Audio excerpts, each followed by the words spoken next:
Selamat pagi teman-teman semua. Pagi ini tanggal 21 Februari 2021. Kita akan bahas saham cuan PT Buyung Putra Sembada, yaitu dengan ticker HOKI ya, teman-teman. Untuk kesempatan kali ini kita akan bahas saham cuan HOKI, yaitu PT Buyung Putra Sembada. Ya, teman-teman, untuk pertama-tama kita akan coba sampaikan tentang disclaimer ya. Disclaimer di sini bahwa kita tidak ada tendensi untuk rekomendasi atau memastikan atau mengintimidasi ataupun memaksa Anda untuk membeli atau menjual saham-saham tertentu di bursa. Semua kewenangan itu adalah hak privasi Anda dalam menentukan trading ataupun investasi di pasar. Oke, kita kenalan dulu ya dengan saham hoki ini. Semoga dengan hoki cuan Anda menjadi juga hoki ya teman-teman. Ya, hoki ini adalah suatu perusahaan pabrikan ya yang bergerak di bidang pertanian, khususnya produksi beras. Dalam hal ini, pabrikan yang menjual juga hasil beras premium, teman-teman. Oke, nah ini company profilnya ya. Kita lihat PT Buyung Putra Sembada Tbk atau Hoki. Head office di Jakarta, kemudian listing date di bursa itu tanggal 22 Juni 2017. Papannya atau potnya di papan utama ya, bergerak di bidang pengolahan dan distribusi beras premium, khususnya spesial beras premium bermerek tertentu. Ya, ini adalah suatu perusahaan yang pabrikan untuk pengolahan dan penjualan daripada beras premium. Kita lihat di sini ya, ini adalah data sebelum ada perubahan. Terakhir data update di kuartal 3 2020. Untuk shareholdernya itu 64,9%, 1,5 miliar lembar saham. Itu dimiliki oleh PT Buyung Investama Gemilang. Kemudian ini ada publik ya 35,1%. Kemudian ada perorangan yang masuk juga ke sini di bawah 5%, masing-masing 0,3, 0,7 dan 0,5. Tidak ada anak perusahaan subsidiari dari PT Buyung Putra Sembada ini ya, teman-teman, untuk periode saat ini. Kemudian kita lihat dividennya. Dividennya untuk PT Buyung ini tercatat di bursa ya. Menurut catatan di bursa ini pernah dilakukan untuk periode tahun 2019. Artinya performa tahun 2019 dibagi dividen pada bulan Juli 2020 atau payment date-nya sampai 30 Juli 2020. Tetapi di sini cash dividennya tidak tercantum ya, teman-teman. Ya. Oke, kemudian isu story juga 2,37 miliar lembar saham ya, teman-teman. Di sini juga ada announce-nya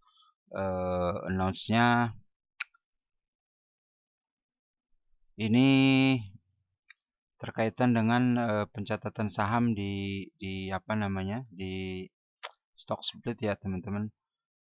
Kemudian trading info kemarin terakhir trading tanggal 19 Februari 2021 ini as of daripada stock split ya teman-teman, itu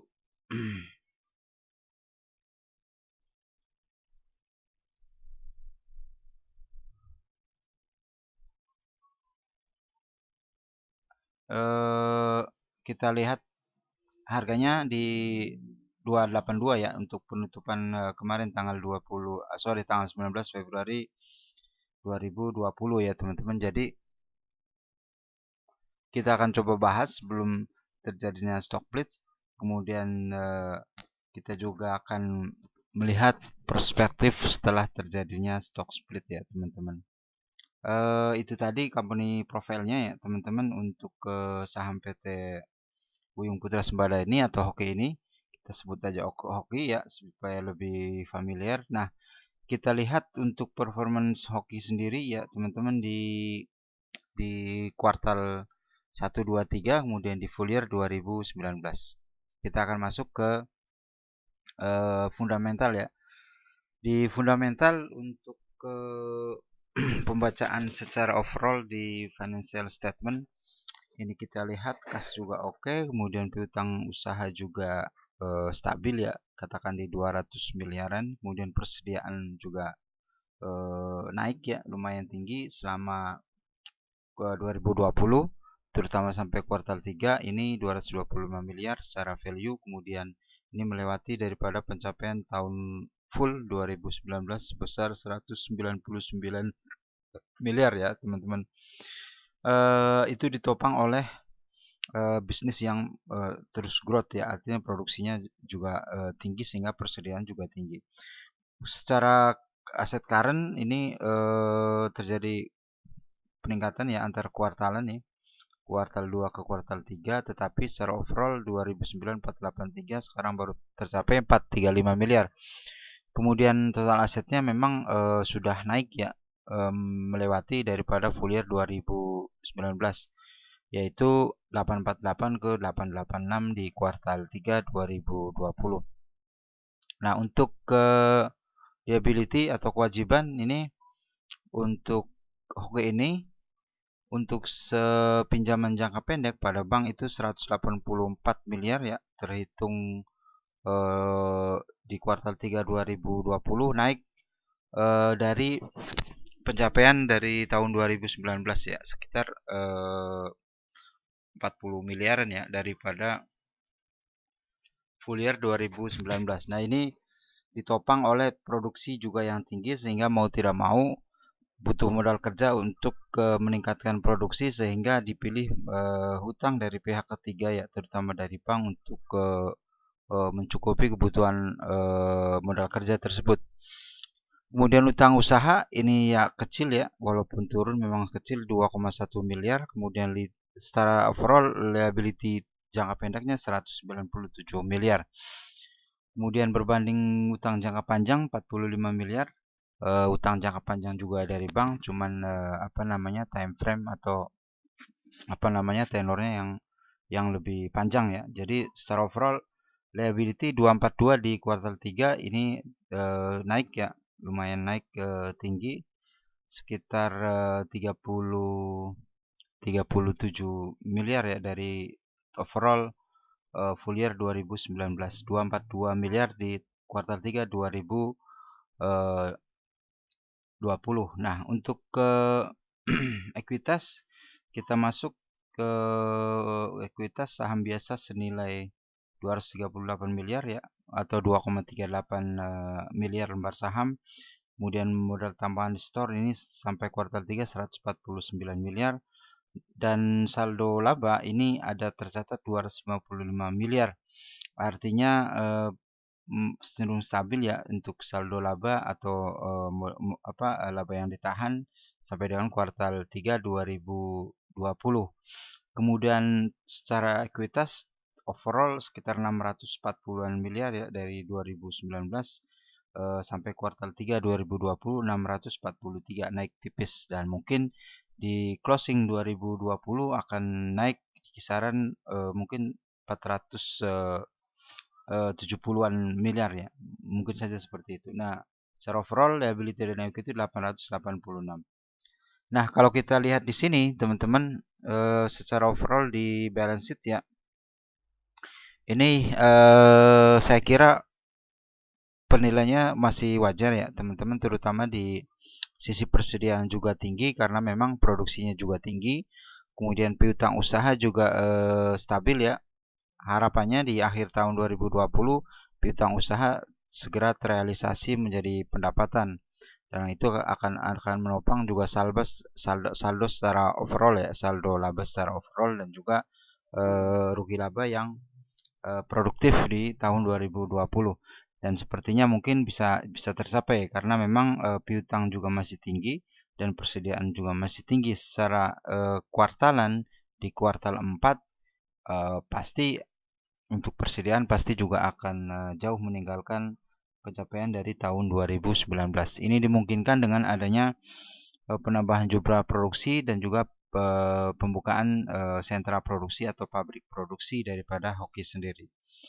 Nah, kemudian secara aset juga naik ya teman-teman, dan secara secara apa namanya liability juga memang masih sepertiganya dari total aset ya secara overall.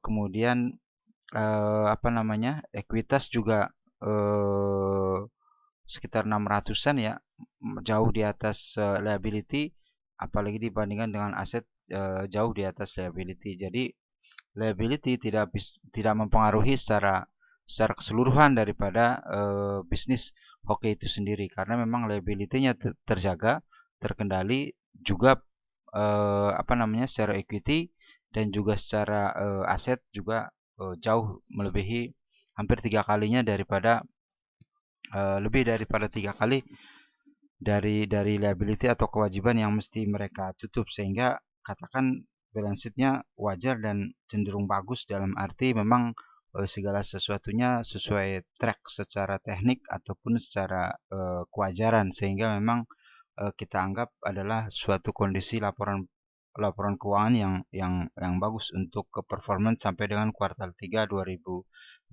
daripada hoki ini ya teman-teman. Oke, kita ke income ya teman-teman. Secara income di 2019 1,6 triliun ya full year, kemudian sampai pencapaian kuartal 3 itu 936 miliar.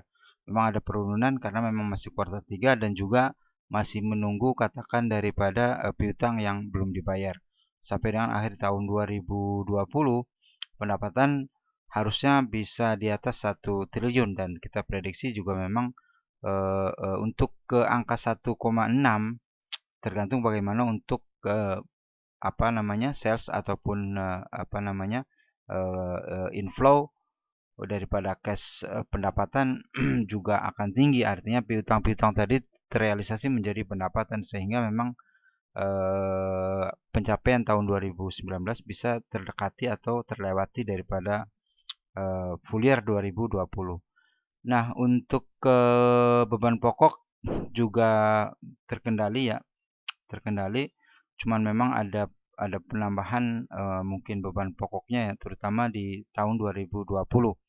Kalau di tahun full year 2019 sekitar memang 200 miliaran ya secara secara apa namanya bruto, tetapi memang menurun di bawah 100 miliar ya sampai kuartal 1 2, kemudian naik lagi di atas 100 miliar di kuartal 3. Yang jadi pertanyaan, mampu tidak apakah sampai kuartal 4 nanti atau full year 2020 di atas selisih brutonya 200 miliar. Ya, mungkin saja kita masih berharap seperti itu, tapi kalau dilihat daripada piutang dan juga persediaan, ini memungkinkan bisa di atas 100 miliar untuk pendapatan di full year, apa di kuartal 4. Jadi saya prediksi untuk bruto pendapatannya bisa di atas 200 miliar untuk akhir tahun 2020. Tetapi untuk mencapai angka 1,6 triliun ini mungkin butuh effort yang lebih daripada manajemen. Artinya minimal mendekati 1,6 triliun, dikatakan di 1,4 ataupun 1,5 untuk pencapaian pendapatan hoki ini tercenderung memang bagus ya dalam hal ini, karena memang pada saat ini situasi marketnya terkondisi dengan pandemi, juga menurunnya pendapatan daripada masyarakat. Walaupun memang ini produksinya beras premium, tetapi kelas menengah ke atas juga agak sedikit melonggar, agak sedikit mengetatkan biaya-biaya pengeluaran untuk kebutuhan pokok. Artinya memang seperlunya untuk melakukan pengeluaran biaya pokok ya, biaya kebutuhan sehari-hari. Karena itu memang masih tertekan secara overall daripada apa namanya penjualan beras premium. Artinya dengan kondisi itu, dengan kondisi pandemi, dengan pendapatan yang katakan menyamai atau mendekati dari full year 2019, ada sesuatu yang sangat bagus gitu. Dalam arti memang terkendala soal pandemi, juga situasi ekonomi dengan tingkat apa namanya, dengan tingkat kemampuan atau daya beli masyarakat terutama menengah ke atas walaupun tidak terpengaruh juga juga cenderung tertekan. Kemudian kita lihat biaya-biaya atau beban penjualan, beban umum dan beban lainnya ini cukup kondusif ya, nggak terlalu. Sehingga begitu total laba sebelum pajak ini sampai kuartal 3 38 miliar ya, dari overall full year 2019 142 miliar. Jadi masih masih minus lumayan jauh ya untuk ke apa namanya sekitar 100 miliar lebih untuk bisa menyamai pencapaian dari 2019. Tetapi saya prediksi dengan kondisi tadi bisnis yang terus tumbuh dan juga apa namanya titik-titik produksi dan titik-titik penjualan baik di dalam negeri ataupun penjualan ekspor juga sudah mulai digiatkan walaupun tidak terbentuk di sebagai pendapat di 2020, tetapi harapan di tahun 2021 juga akan meningkatkan kondisi apa yang terjadi di tahun 2020 sehingga kita hanya bisa prediksi untuk ke apa namanya laba rugi di full year 2020 ya kita hanya bisa mengira di kisaran antara 80 miliar sampai 90 miliar ya atau topnya di 80 miliaran, kisarannya antara 60 sampai 80 miliar ini overall untuk ke tahun 2020 untuk full year-nya ya. Ya. Tetapi untuk tembus ke angka 100 miliar juga memang masih ada peluang dengan catatan memang piutang usahanya dikurangi sehingga menjadi suatu pendapatan untuk mensupport daripada apa namanya laba perusahaan. Ya teman-teman itu untuk apa namanya balance dan juga profit loss ya teman-teman di saham oke ini. Kita masuk ke rasio ya teman-teman. Dengan begitu untuk rasio katakan untuk IPS ya selama tahun 2019 itu 59 rupiah ya apa namanya IPS per lembar sahamnya.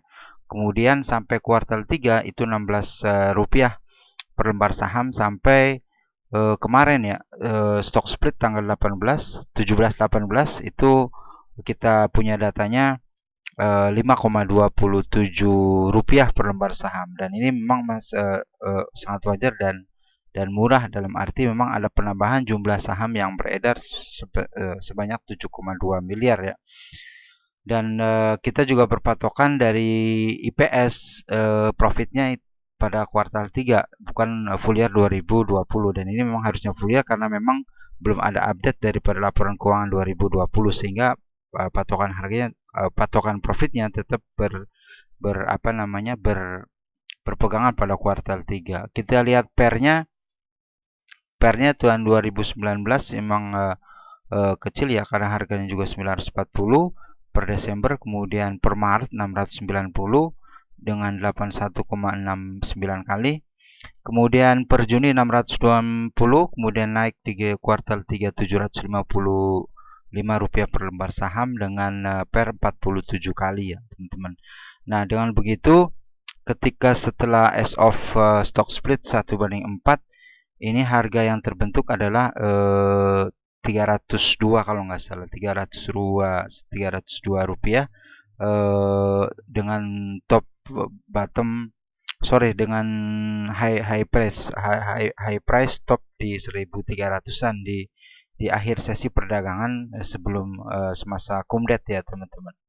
Sehingga begitu closing kemarin di 300-an kemudian kita lihat ARB 2 kali ya kalau nggak salah tanggal 18 tanggal 19 pokoknya turun lumayan besar sehingga per closing 19 Februari itu di harga 282 dengan begitu pernya menjadi 53 kali ya teman-teman.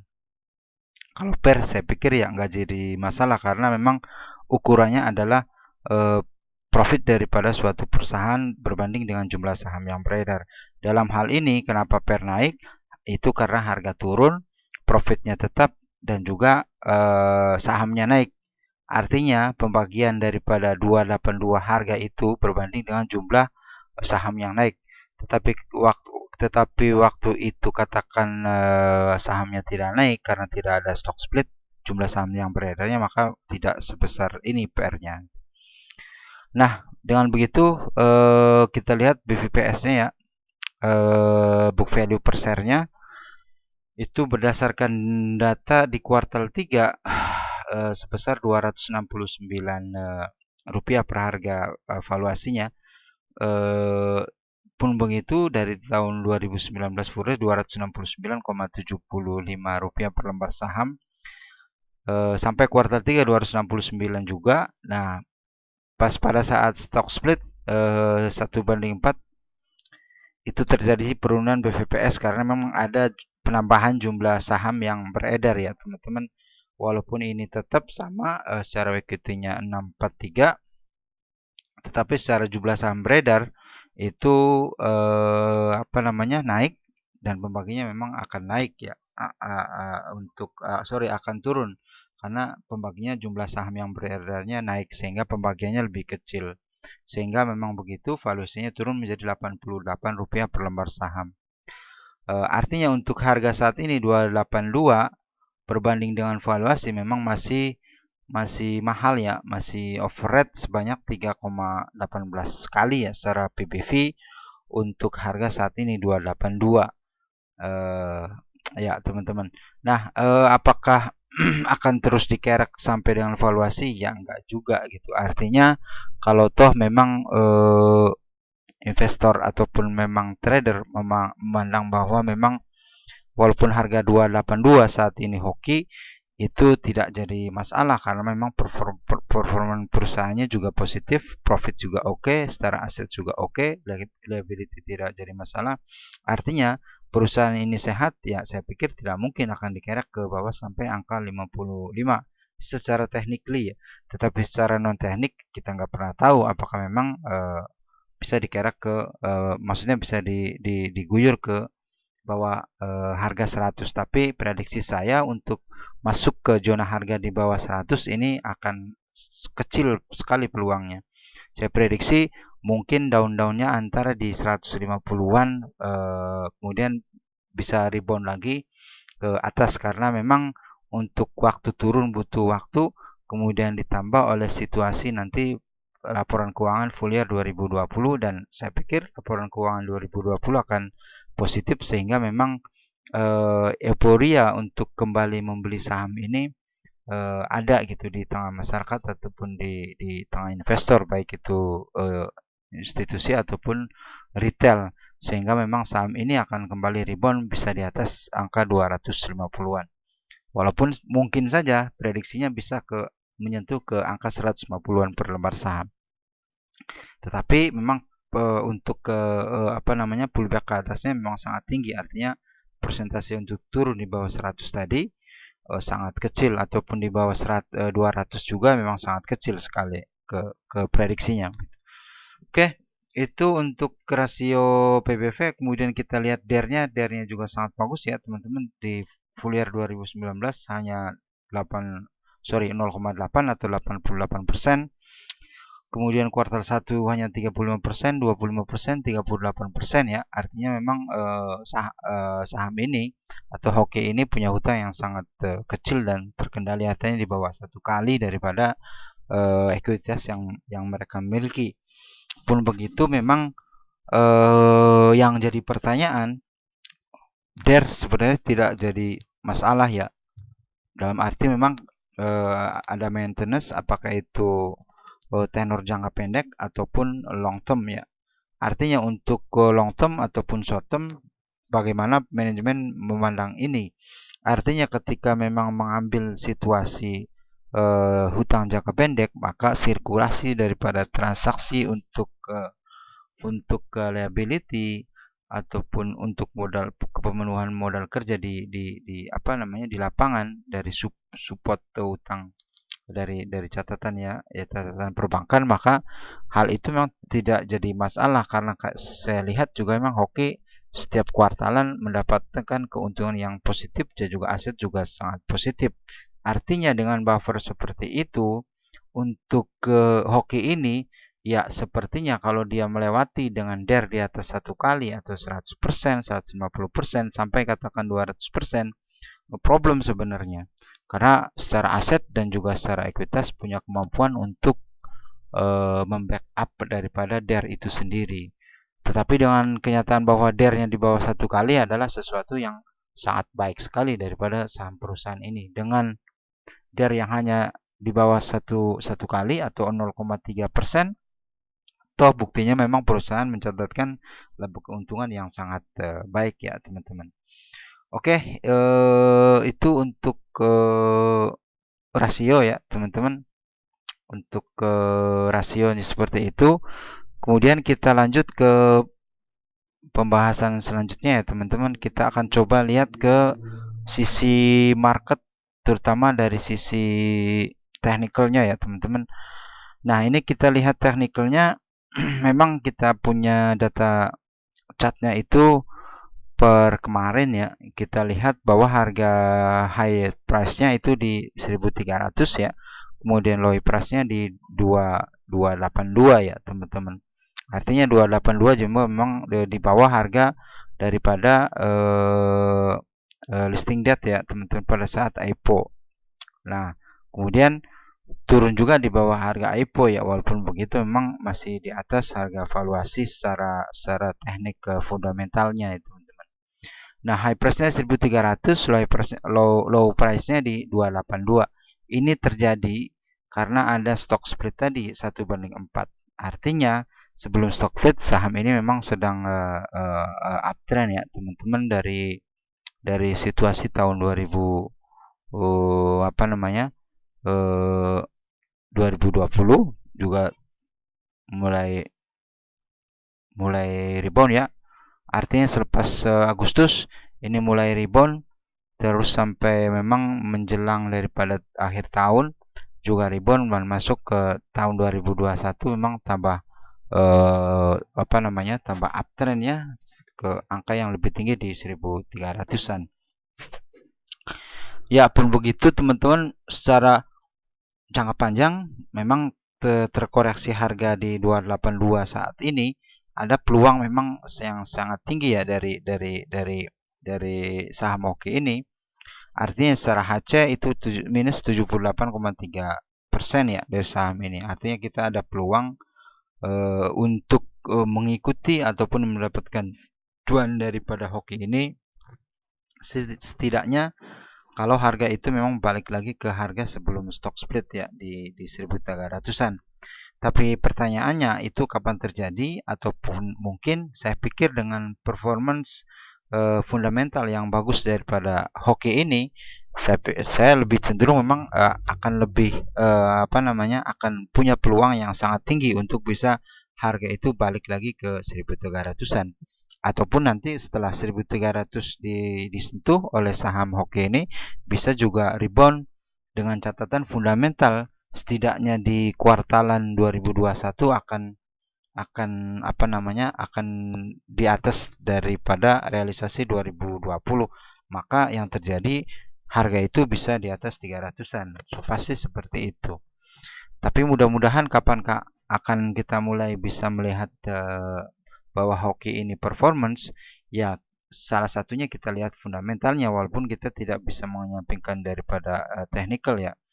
Secara teknikal memang sangat murah, walaupun memang masih di atas valuasinya Rp88 itu.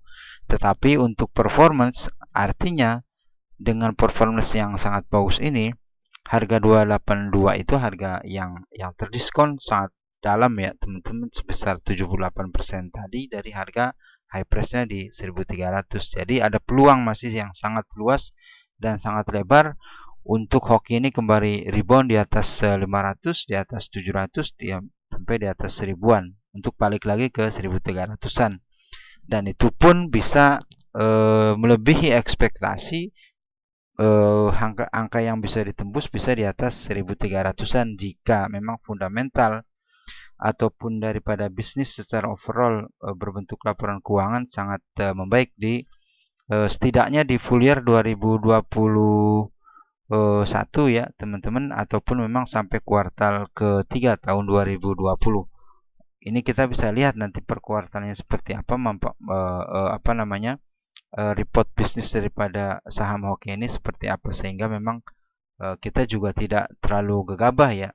Artinya fundamental jauh lebih bisa mengamankan dalam sisi bahwa kita beli perusahaan sehat gitu ya. Ya, bukan kita nggak peduli dengan charting ataupun dengan technical, tetapi ketika kita memang bisa membeli saham yang sehat atau emiten yang sehat seperti hoki ini, apapun catnya yang terjadi di market itu kita nggak terlalu dibuat pusing gitu. Artinya kalaupun kita tahan floating untuk tidak cut loss ketika harga turun adalah sesuatu yang bijak, karena memang perusahaan ini dibangun tidak hanya berlandaskan pada chart, tetapi pada hasil fundamental yang terbentuk ya oleh perusahaan ini. Jadi secara chart ini kita prediksikan mampu ini saham hoki ini bisa balik ke angka 1300. Tetapi setidaknya kita juga patut untuk melihat performance di 2020 full year sampai kuartal 2 2021, artinya di semester pertama ya teman-teman. Apakah memang harga saham ini udah bisa di atas katakan 500-an sampai kuartal 2. Ketika kuartal 2 sudah tertembus di atas 500-an, saya pikir untuk bisa apa namanya? Untuk bisa di atas 1000-an harganya ini sangat-sangat terbuka lebar ya, teman-teman. Oke, itu untuk chartnya ya, chart by stock. Nah, kita ke broker by stocknya teman-teman. Di saham hoki ini kita buat datanya dari tanggal 22 Februari 2017, kemudian sampai kemarin tanggal 19 Februari 2021. Ya, broker yang masih memiliki saham hoki ini yang lumayan banyak adalah LG yang pertama 1,9 juta lot ya. 1,9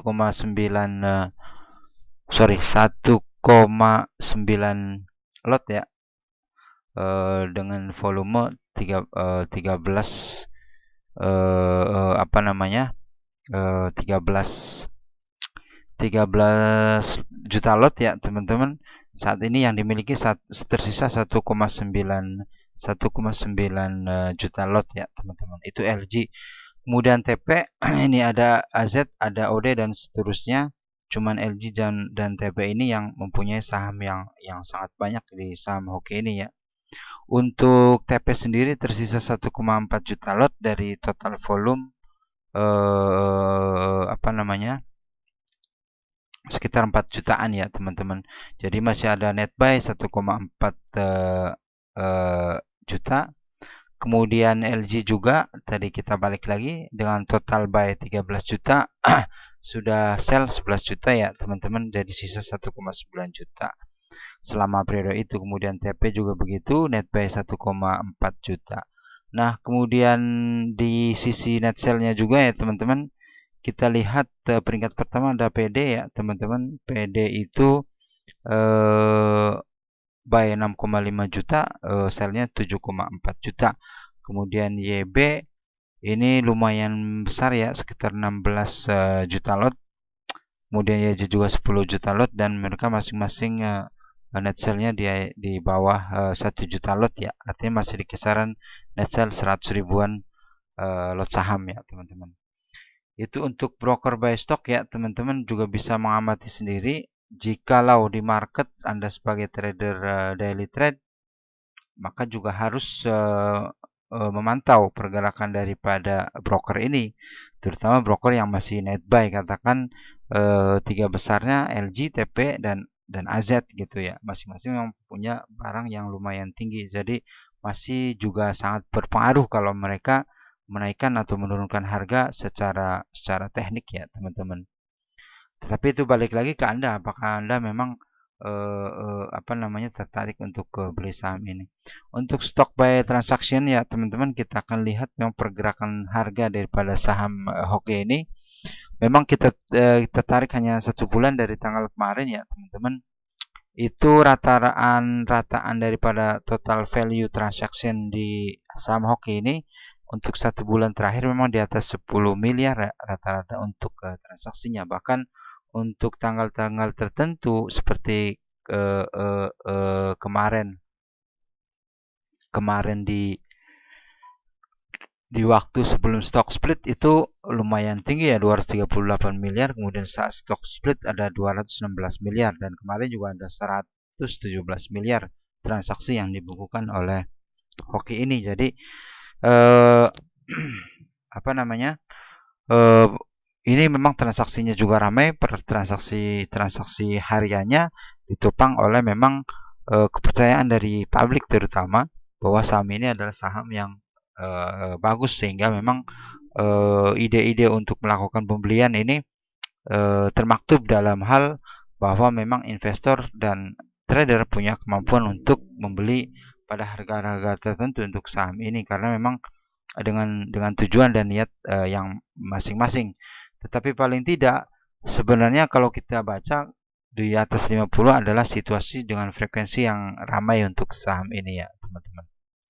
Oke, jadi Anda bisa lihat sekali lagi untuk ke broker buy stock tadi, untuk yang masih punya banyak barang itu LG, TP, AZ, dan OD ya. Teman-teman bisa pantau ini untuk pergerakan daripada 2 broker ini, 2 atau 3 broker ini.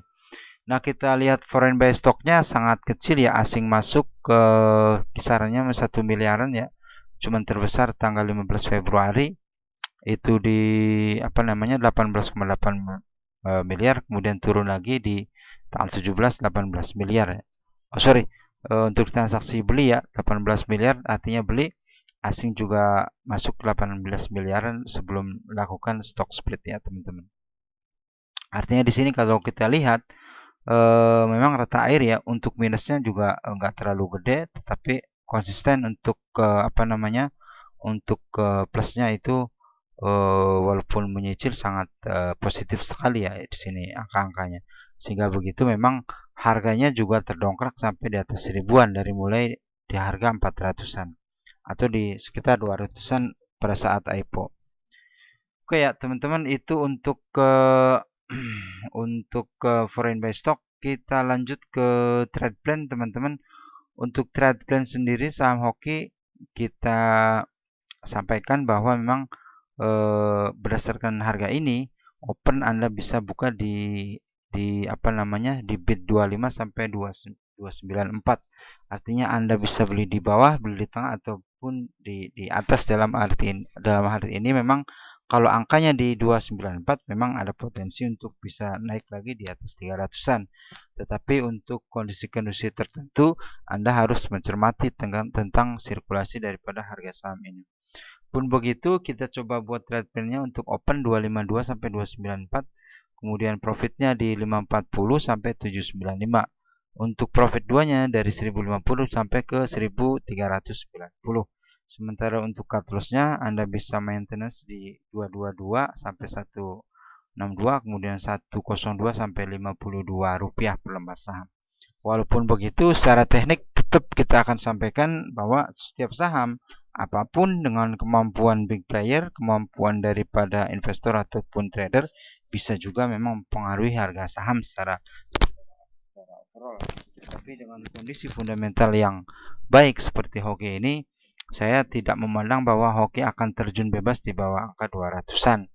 Walaupun begitu, memang untuk menyentuh kemudian fullback di angka 200-an juga sudah dilakukan cities.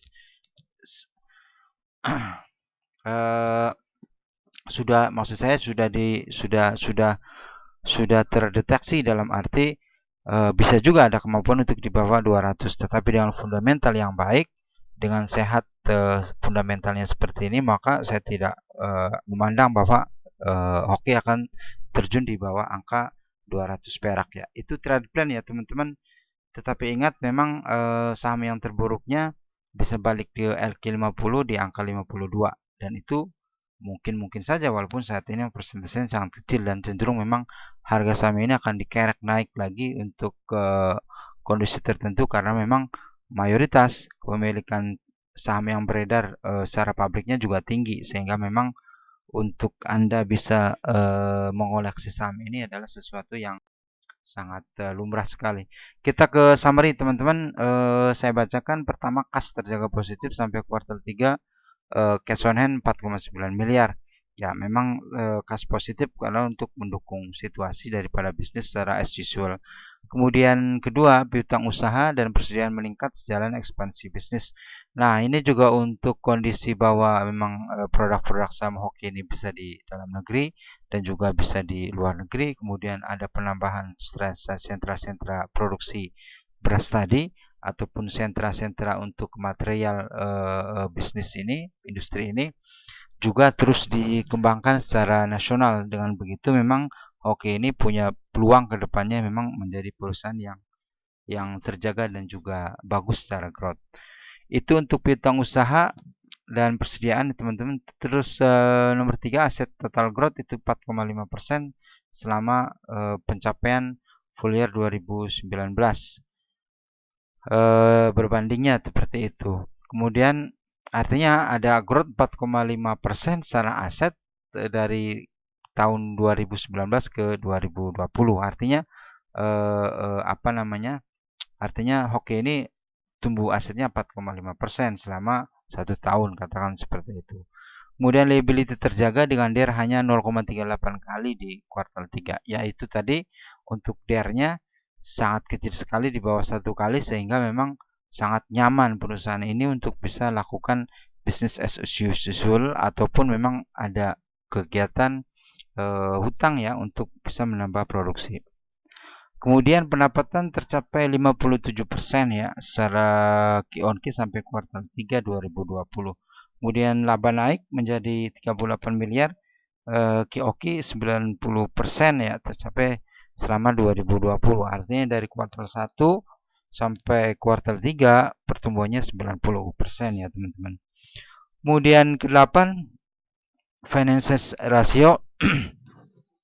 Ini wajar terutama setelah SS dan juga PER 53 kali dan VPS di bawah 188 per lembar saham, dan ini memang sangat murah secara stock split. Tapi apakah stock splitnya dari Hoki ini berhasil? Ya mungkin teman-teman juga bisa menilainya sendiri. Kalau pemahaman saya ataupun pandangan saya bahwa Hoki memang bukan dalam konteks jangka pendek antara untung atau tidak atau profit atau tidak. Saya lebih mengedepankan bahwa memang di tahun 2021-2022 saham ini ada punya peluang untuk menambah produksi, menambah piutang, menambah persediaan dan juga menambah pendapatan ya secara jangka panjang. Artinya ketika memang dihadapi pada situasi yang sulit, ya memang mau tidak mau manajemen harus melakukan perbaikan untuk penyelesaian hal tersebut. Ya teman-teman, itu hal-hal yang bisa kita sampaikan hari ini ya untuk pembahasan kita saham Hoki atau PT Buyung Putra Sembada. Terima kasih untuk teman-teman yang sudah memberikan dukungan kepada kita. Bagi teman-teman yang belum, mohon untuk bisa subscribe daripada channel kita FM Community untuk pengembangan kedepannya. Semoga kita bisa memberikan pandangan-pandangan tertentu terhadap terhadap saham lain sehingga memang teman-teman trader ataupun teman-teman investor juga bisa punya penilaian tersendiri secara lebih komprehensif daripada laporan keuangan terutama dari perusahaan Hoki ini ya teman-teman. Oke, itu saja dari saya. Mohon maaf jika ada hal-hal yang salah dalam penyampaian. Tetap jaga semangat, tetap jaga kesehatan, dan tetap jaga cuan nanti di market. Terima kasih atas perhatiannya. Selamat pagi. Kita jumpa di video-video berikutnya untuk selanjutnya ya teman-teman, untuk ke pembahasan selanjutnya. Oke teman-teman, terima kasih atas perhatiannya. Itu saja yang bisa saya sampaikan. Selamat pagi.